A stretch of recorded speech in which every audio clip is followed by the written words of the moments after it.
Have you ever stopped and wondered how humans went from chasing wild animals to planting entire fields of food? For hundreds of thousands of years, people survived by hunting and gathering. Then, somehow, humans completely changed the way they lived and created farming. But why would anyone trade a life of adventure for pulling weeds in a field? And even more importantly, how did they figure out farming in the first place? Around 12,000 years ago, humans were still hunter-gatherers. They followed animals, collected berries, and moved from place to place. But as the climate became warmer after the last ice age, certain wild plants started growing in larger numbers. At some point, people noticed something interesting.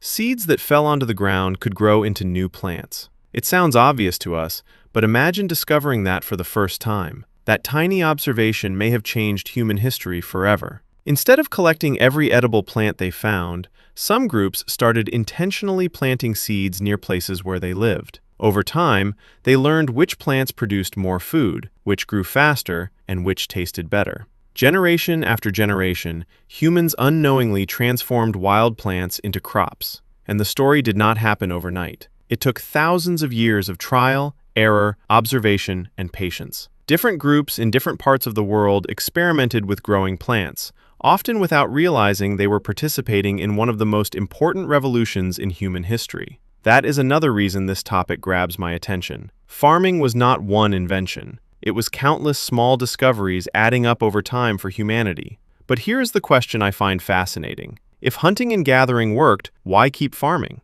Early farming was actually difficult. Crops could fail, weather could ruin everything, and farming required a lot more work. The answer is simple. Farming could feed more people. A successful harvest produced huge amounts of food in one place. That allowed families to settle down instead of constantly moving. Villages appeared, then towns, then cities, and eventually, entire civilizations. In a weird way, farming was one of humanity's biggest upgrades and one of its biggest trade-offs. People gained stable food supplies, but they also signed up for endless chores. Imagine being the first farmer explaining agriculture to your friends. Trust me, instead of finding food today, let's spend months growing it. My personal takeaway is that farming reminds me how powerful small observations can be. Someone noticed a seed grow into a plant, and that simple idea slowly changed the entire world. Every city, every country, and every modern society can trace part of its story back to that moment. Honestly, I think that is pretty amazing.